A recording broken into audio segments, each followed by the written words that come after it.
Don't you point that thing at me. Don't you point that thing at me.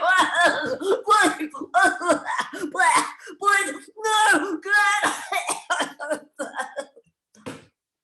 Yeah, it wasn't good. But then again, there's a lot of people who think it's not good that I drive a truck. They don't like the idea that there's a chick doing what used to be a bloke's job. I've been driving a truck for 7 years now, and still, like you, my neighbour Mrs. Janeska sees me some mornings and says, "Where do you go so early?" "I'm going to work." "You drive a truck? No good for a woman." "Oh, really? And why is that?" And yeah, I've got a bit of an attitude because she says it to me every time I see her, and I'm like fucking over it. "You drive a truck, they treat you like a man. You get out from truck, they treat you no good." Well, she's got a point there, hasn't she, Ron?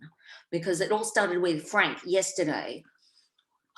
I really like the way he hold that excavator, Amanda. I'd like to do some pelvic excavation with you after work. "Oh, really?" And I walk away for a few minutes.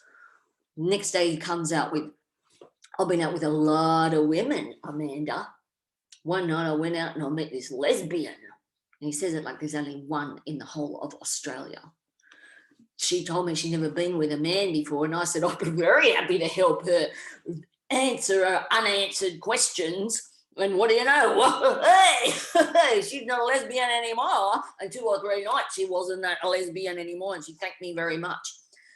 And I'm like thinking she must have been off her face. Anyway, sorry, but you weren't on site, boss.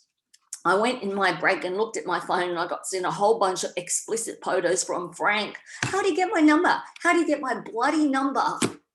Anyway, I'm sorry, but sometimes there's just so much shit flowing around underground. You'd be shocked. You'd be horrified, actually. And on this occasion, there was just too much shit for my tank. And Frank just didn't understand that it was 7 a.m. and there was too much shit flowing around, and that's when he got shit for breakfast, all right?